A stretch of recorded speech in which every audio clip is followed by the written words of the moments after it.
Thaís Bilenque, Sou eu. conte-me tudo. Mas assim, eu quero começando da hora que você acordou para ir pro tribunal, entendeu? Uhum. Então, Toledo, eu não sou nem um pouco ansiosa, né? Não, de modo algum. Não Eu sou testemunha de que você... sua filosofia de vida é tô nem aí. Total.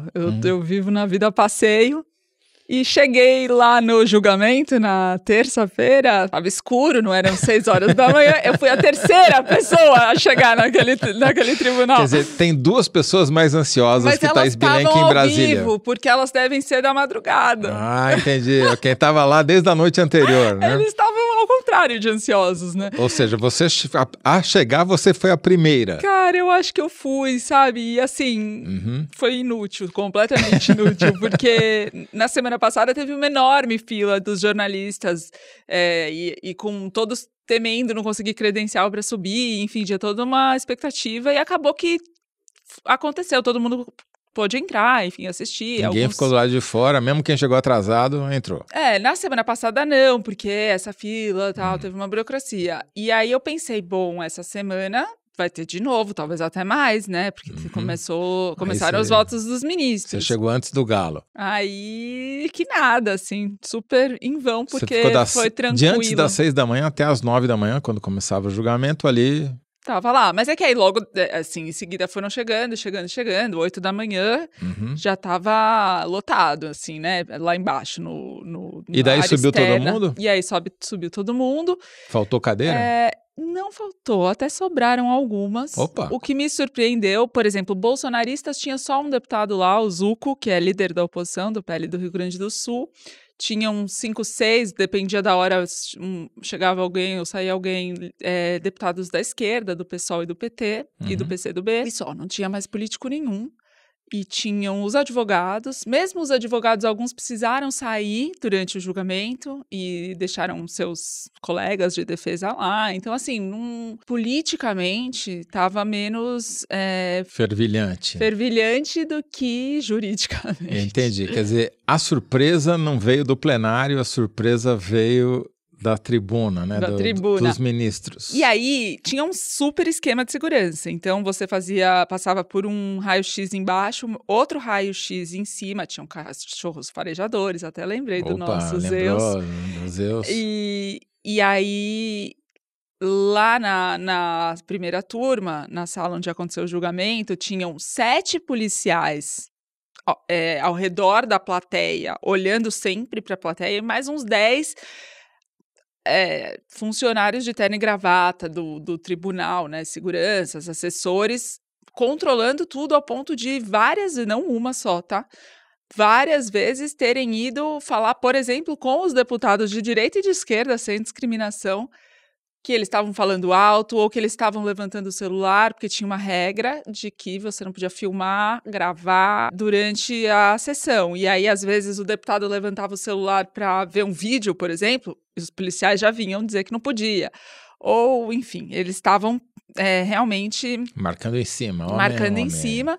E tinham médicos também, apostos lá dentro. Médicos? Vestidos de médicos, inclusive, jaleco branco, estetoscópio. Como assim médicos? Estavam lá. Pra quê?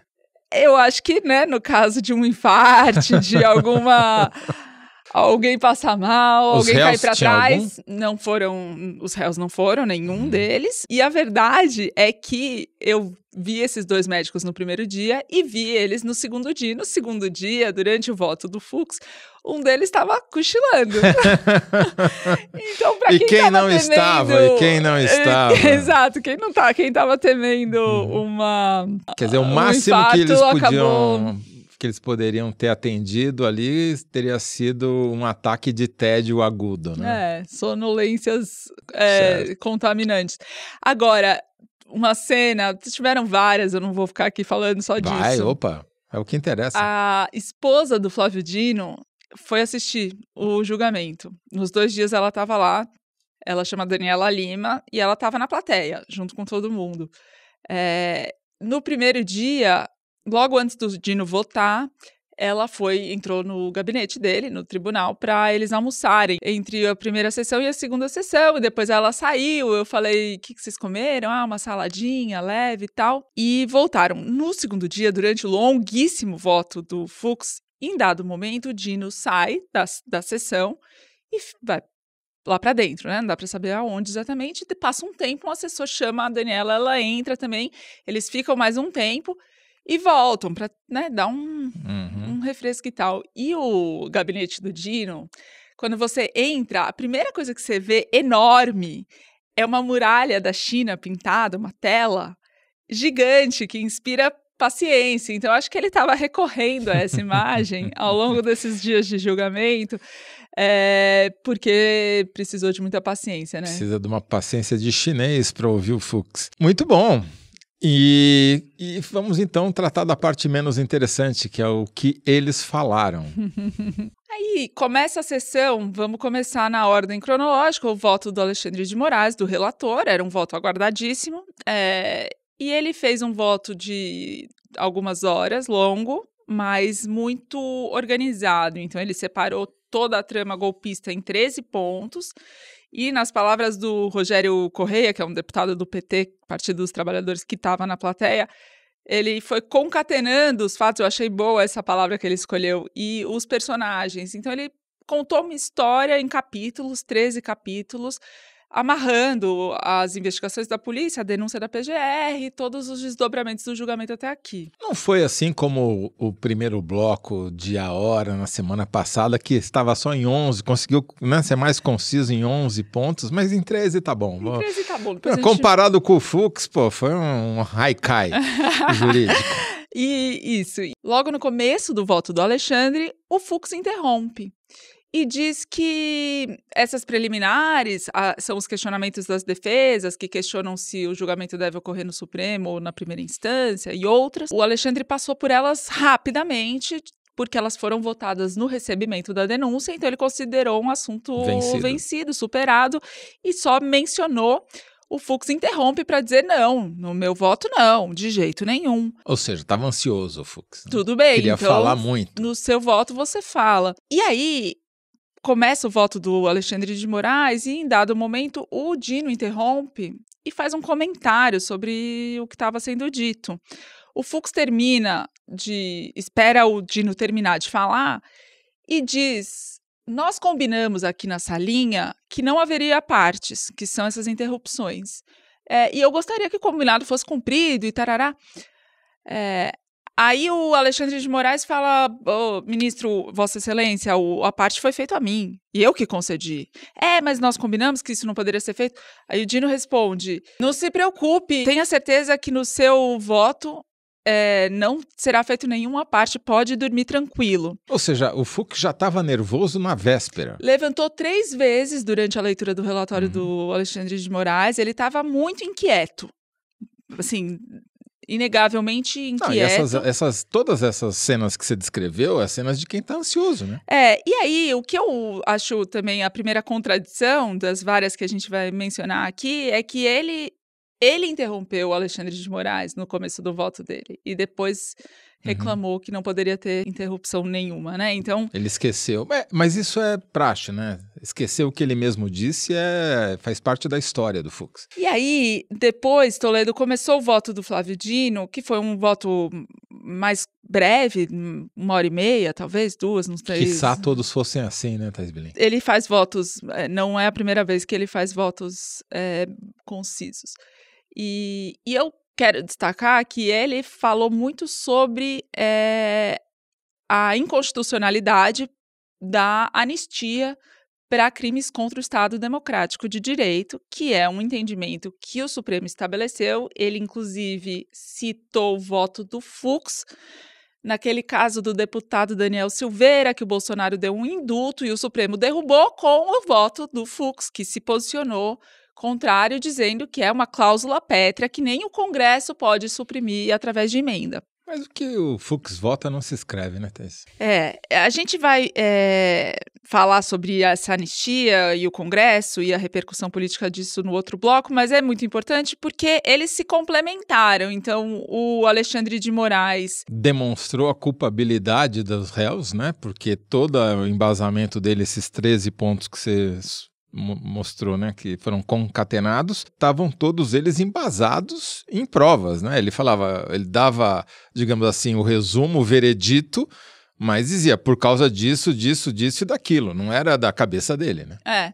E aí o Dino vem e, né, fala da anistia, Ou que seja, era da consequência, né? e já se dirigindo ao Congresso, que está com esse projeto em tramitação. Então tinha uma ordem, né, dos fatos. Acaba a sessão da terça-feira, está marcada a sessão de quarta-feira de manhã para o Fux começar a votar. Dormimos, acordamos, chegamos não tão cedo, sentamos, Você levantamos. chegou umas 6h05 da manhã, assim, lá, né? Um pouco depois disso. Uhum. Sentamos, aí levanta quando os ministros entram, senta, o Zanin, presidente da turma, manda todo mundo sentar, e aí começa o voto do Fux. Começa o voto do Fux, Toledo, e todos os microfones dos ministros, eles têm aquele microfone compridinho, assim, que fica preso na mesa. Que se aperta se você quer falar. Sim, estavam todos eles abaixados. Não estavam em posição de ser uso. Foi o Fux que se passou abaixando? Eu cheguei antes, fiquei vendo, não vi ninguém baixando os microfones, acho que foram os próprios assessores dos ministros. O Fux entra todo galante, dá bom dia fora do microfone, bom dia dentro do microfone, ele estava gastando o latim dele, e os ministros mudos, mas mais do que mudos, eles estavam sem fazer contato visual com o Fux. E sem fazer contato visual entre eles. Todos olhando para a tela do computador, para o celular, para documentos. Estavam ignorando o Fux. Eles estavam sem olhar para ele diretamente. Quer dizer, mas estavam, pelo que você está descrevendo, pareciam estar fazendo outra coisa enquanto ele falava. Eles estavam lendo, escrevendo, digitando, a Carmen Lúcia digitando. Em alguns momentos, o Zanin começava a olhar para o teto, aí ele olhava para a plateia, aí ele voltava para o celular, o Dino estava no celular, a Carmen digitando no computador. Bufou ou não? No começo, não, tá? E aí, quem que bufou, entre aspas, foi a plateia, que esboçava algumas reações. Então, em dado momento, o Fux fala algo como assim, eu posso fazer um pedido de vista, eu posso fazer isso e fazer aquilo, listando dentro de um outro contexto. E aí, a plateia falou vista, assim, todo mundo se entreolhou. Ouviram essa palavra, acordaram. Acordaram. E outras, sei lá, expressões de espanto, porque ele começou a pedir a anulação, a gente vai chegar no mérito, estamos nas preliminares, a gente vai chegar no mérito, mas ele começou a pedir a anulação de todo o processo, então as pessoas estavam expressando algum espanto e os ministros impassíveis até esse momento. Isso já quantas horas? Nossa. Isso ainda de manhã, em dado momento o próprio Fux fala, bom, vamos fazer uma pausa para o almoço, não vamos e tal, aí Daí o Zanin acorda. O Zanin fala, o que vocês querem, ministros, olha para eles. O Alexandre de Moraes faz, não precisa com a cabeça, não fala nada, mas fica vencido nessa aí. E eles decidem fazer essa pausa para o almoço. Eles voltam e aí começa a longa explanação, né, do Fux, né, que ia se estender até as 10h30, 11 horas da noite. E foi passando o tempo, eles foram ficando mais impacientes, cansados e claramente irritados. E o Alexandre de Moraes começou a falar com o corpo, né? Sem falar, sem pronunciar uma letra, ele começou a falar sem usar as palavras. De que maneira? Ele estava resistindo bravamente para não olhar para o Fux diretamente. Em algumas horas ele olhava, né? E muitas vezes olhava para a plateia, voltava para o celular, voltava para o computador. Quando o Fux está absolvendo o almirante Almir Garnier, que foi chefe da Marinha no governo Bolsonaro e, segundo o chefe do Exército e o chefe da Aeronáutica, pôs as tropas à disposição do Bolsonaro para dar o golpe. No relato, tá? Vamos lembrar, no relato dos outros 2 chefes de força. O Fux estava absolvendo ele por todos os crimes. E aí, quando ele começa a absolver por organização criminosa, ele diz que não tinha organização criminosa, coisa nenhuma, que o almirante Garnier tinha tido uma postura passiva. Nesse momento, o Alexandre de Moraes olha para o Fux. Não só olha, como ele põe os cotovelos na mesa, entrelaça os dedos e fica olhando... Mais ou menos assim. Fixamente...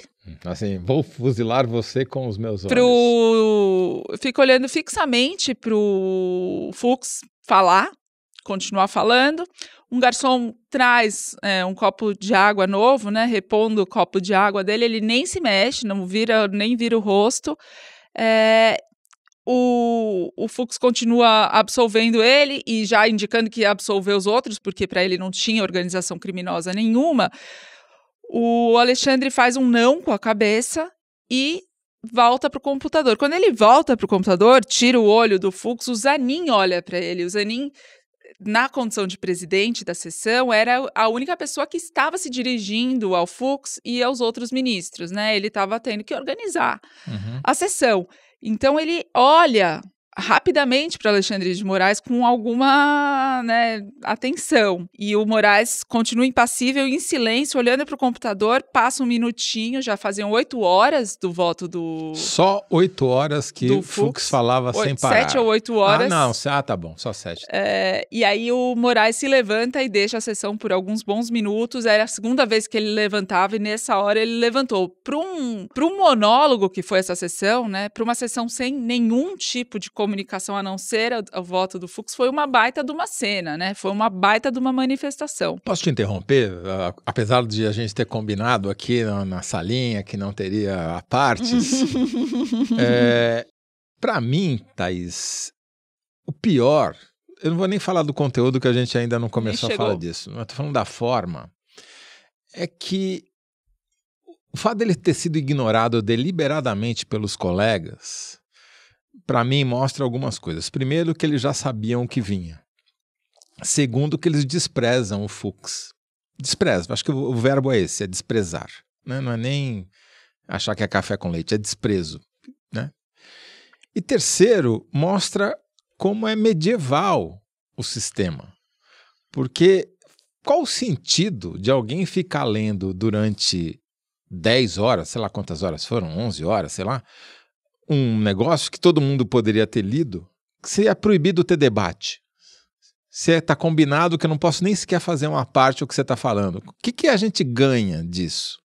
Eu não entendo. E aí, Toledo, continuando nas cenas não verbais da peça de ontem, quando o Fux absolve o Bolsonaro e começa a listar todos os crimes que foram pelos quais ele foi denunciado e que ele estava absolvendo, o Alexandre de Moraes, de novo, não se contém e olha para alguém na plateia e começa a fazer não com a cabeça de novo, mas com um semblante, dessa vez, de quem é muito sério. Eu acho difícil dizer o que ele estava querendo dizer, porque eu não sou ele e não posso afirmar.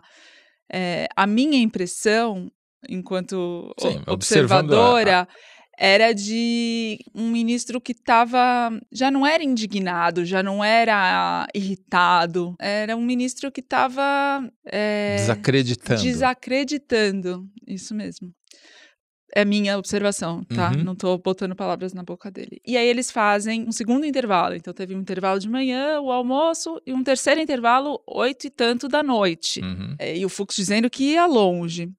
E aí, o Dino fala. Pela primeira vez, ele se pronuncia. Já eram 9 horas de voto. Desde as 9 da manhã, já eram 8 horas da noite. Pela primeira vez, ele fala. E aí, ele diz, o que Vossa Excelência votou? Mauro Cid, Vossa Excelência já votou? Já votei. Já votei. Absolvendo ou condenando? Porque... Condenando. Um crime, 2, 3... Um crime. Um crime. Obrigado. Senhor, Vossa Excelência você falou 12 condenou... horas aqui e não consegui entender o que você quis dizer. Vossa Excelência condenou o Mauro Cid ou absolveu? E o Garnier e o Bolsonaro? Falou isso, tirou a toga e aí quebrou o protocolo e todo o esquema de segurança e foi até a plateia cumprimentar os advogados do Mauro Cid, do delator, cuja delação estava a prêmio, com um trocadilho bem mal feito. E aí ele cumprimenta o César Bittencourt, que é o principal advogado de defesa, é um criminalista conhecido, fazendo deferência a ele, e depois brincou com o Jair Santos, que é um advogado da equipe, falando que a meta dele era ficar como o Jair, porque o Jair é mignon, magrinho. E aí começaram a brincar, é maratonista, isso, joga Fux futebol. falando? Não, isso era o intervalo. Ah, tá. Ele tirou a toga e foi fazer essa... A afronta não foi tão explícita assim. Então. Não, depois que os ministros estavam na salinha, ele foi cumprimentá-los. O que evidenciou ainda mais como o Dino, como essas horas de silêncio para ele são muito diferentes da forma dele se posicionar. Ele é uma pessoa que, ao longo de toda a trajetória dele, fala, usa expressões originais, como quando ele falou do continente mental de um bolsonarista que acreditava que a Terra era plana. Então ele tem essas expressões, é como se você fosse ver um filme do Woody Allen de cinema mudo, que, um filme de Woody Allen é do diálogo, são as falas, que fazem o filme. Então era uma situação muito... Agora vamos falar um pouquinho do conteúdo do... A gente já falou brevemente do conteúdo dos votos do Alexandre de Moraes e do Flávio Dino, que foram todos condenatórios, e no caso específico do Alexandre, muito bem embasados, todo baseado em fatos, quer dizer, não tinha nenhuma frase solta, nenhum achismo, era tudo muito bem concatenado, como você usou. Não dá para falar a mesma coisa do Fux, né? Vamos lá, então, para o mérito agora, né?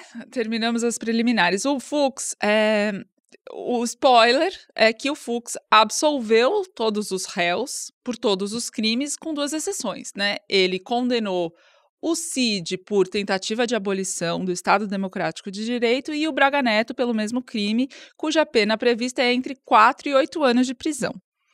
E só. Mais nada. Absolveu o Bolsonaro e demais réus de não só tentativa de abolição do Estado Democrático de Direito, como tentativa de golpe de Estado, organização criminosa armada, dano por violência ou grave ameaça e deterioração de patrimônio público. E como que ele chegou nessa conclusão, neste voto? Acho que você vai tentar explicar o impossível, mas vamos lá.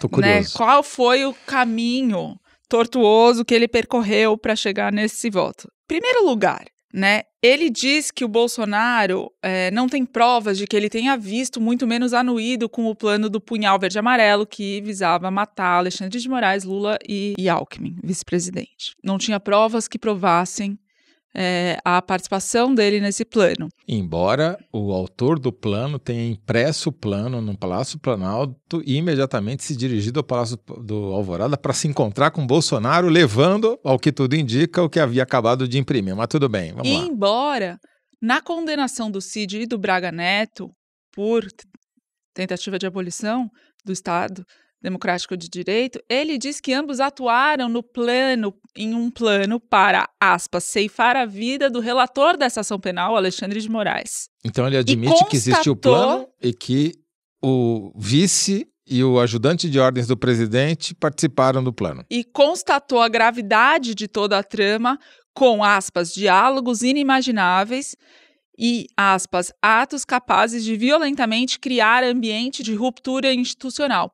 Então, para condenar Cid Braga Neto por esse crime, ele dá uma gravidade e relevância desse plano. E diz que teve uma tentativa de golpe. E confirma que houve essa tentativa de golpe. E uma tentativa de assassinato. Isso, mas só para esses dois. É uma coerência, assim, digna de Fux. Aí outros... É uma fuxação. Outros momentos. 8 de janeiro, como vai condenar quem não estava lá? Disse ele, perguntou ele, retoricamente. Comparou com os Black Blocs nas manifestações de junho de 2013, que eram manifestantes que estavam encapuzados e que faziam depredação durante os atos. Diz o Fux, se nem eles foram processados por violência e grave ameaça ou tentativa de abolição do Estado Democrático de Direito, por que então os que estavam no 8 de janeiro o seriam? Ele condenou centenas de pessoas. E não menciona o fato de que esses réus julgados no núcleo crucial da trama golpista tinham ligação com os manifestantes que invadiram os palácios. E que o Braga Neto vai até o acampamento no quartel-general do Exército em Brasília e fala, não percam a fé. E que o Braga Neto era candidato a vice do Bolsonaro. Enfim, ele faz uma comparação entre Black Blocs e 8 de janeiro... Que não faz sentido. Que faltou muito ponto para ser ligado e fazer sentido.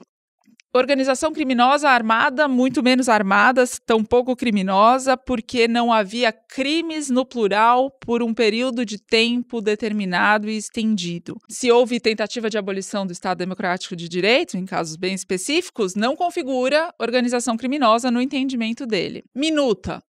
Sobre a minuta, ele diz, não se conhece bem o teor, dizem que o Bolsonaro enxugou a minuta, mas a gente não sabe o que tinha e o que ele tirou. Como então? Como não? Ele não leu as peças? Ele reclamou também que tinha peça demais, que o arquivo que era muito grande, não leu todos os arquivos? Não leu porque não quis. Também falou coisas assim, não tem prova nenhuma que Bolsonaro sabia ou mandou fazer bloqueios pela Polícia Rodoviária Federal no dia do segundo turno, que os ataques às urnas que o Bolsonaro e todos ao seu redor faziam sistematicamente não é um crime. Isso é choro de perdedor, isso é mimimi, mas não é crime desacreditar o sistema eleitoral brasileiro, faz parte do processo. Sei, ele está convalidando o plano que não é nem original do bolsonarismo, é um plano trumpista, né? De você desacreditar o sistema para depois você poder criar um movimento violento para não reconhecer o resultado, né? Se fosse uma pessoa estúpida, a gente até poderia acreditar que ele estaria falando de boa fé isso, mas como de estúpido ele não tem nada, né? E olha só, olha a que ponto que chegamos, né? Ele não menciona, ou pelo menos minimiza, que o presidente da República, quando fazia esses ataques às instituições, ele colocava as pessoas que formavam essas instituições para demonstrar a tese conspiratória dele. Então, ele manda o Ministério da Defesa fazer um relatório atestando fraude na urna, e quando o relatório não atesta a fraude, ele pressiona e aí faz o ministro da Defesa publicar um novo relatório. Sim. Bastante tortuoso para tentar aprovar o ponto dele. Então, não é simplesmente que ele fazia uma live e falava que a urna era fraudada. Era Sim, mais do que agia isso. Para isso. Não, e o partido dele contratou supostos peritos para fraudar a fraude, né? Enfim, não é uma ação continuada, não é perene e não caracteriza uma hierarquia. É. E aí ele fala, qual que é o problema do Bolsonaro pressionar o ministro da Defesa, Paulo Sérgio, para fazer esse relatório? Para mentir. Não tem dolo, querem dizer, não teve culpa, não teve intenção. Como não? E aí, o que acontece, Toledo, é que nem a defesa do Paulo Sérgio, nem a defesa do Almir Garnier negaram que houve tentativa de golpe. O que eles fizeram foi dizer... Não fui eu. Eu estava sem influência nenhuma no caso do general Heleno. Eu estava encostado no Planalto, lá no GSI. No caso do Paulo Sérgio, ele falou, eu tentei demover o presidente de qualquer intenção não institucional. Eles não alegaram que não estava acontecendo aquilo tudo. Ou seja, o Fux foi mais longe que as próprias defesas dos réus. Sim. Ao negar crimes que os próprios réus admitiram terem acontecido. Foi mais bolsonarista que o Bolsonaro. Agora... Thaís, eu acho que assim, são tantas as barbaridades que o Fux falou que vai ser difícil a gente mencionar todas elas sem demorar 10 horas, né? Sem multiplicar por 10 a extensão do programa. Qual que foi a impressão que você ficou e olhando as pessoas ao seu redor no julgamento, tanto os ministros quanto a plateia, todo mundo ficou enquanto o Fux fazia o seu interminável e intragável monólogo? Vou relatar a reação de uma pessoa só. O Fux deu pitos no Paulo Gonet, procurador-geral da República, e criticou duramente o Ministério Público Federal e a denúncia da PGR seguidas vezes. Lá para 7 e pouco da noite, o Gonet, que estava ouvindo o dia inteiro as críticas do Fux, começa a meditar. Como assim meditar? Ele fecha os olhos e fica. Ele fica. Aí ele abre o olho e fecha de novo e fica. Ele ficou pelo menos 1 hora de olhos fechados, com esses pequenos intervalos. E não estava dormindo? Não estava dormindo, porque ele abria, assim, ele abria o olho. Não é que ele não estava querendo... Ele fechava o olho, ficava calado.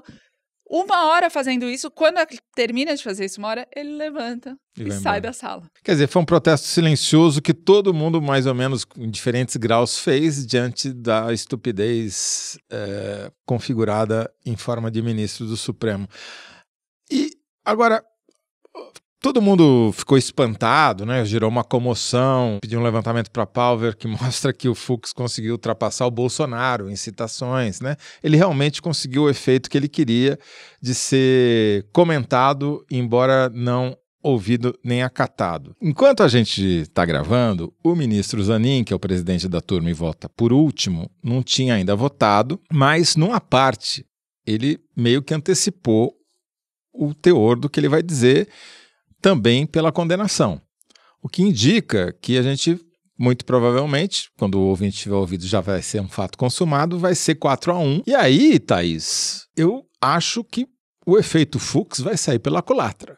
Porque como ele absolveu todo mundo, não será levado em conta na dosimetria da pena, porque não tem pena. Não é que ele vai entrar com 0 e os outros vão entrar com 8, 12, sei lá quantos anos. Vai ser só os 4 votos condenatórios e, portanto, ele que teria o poder de diminuir a pena de cada réu não vai ter efeito nenhum. Ele não vai ter poder nenhum. Ou Exato. seja, ele vai ser desprezado como um nada.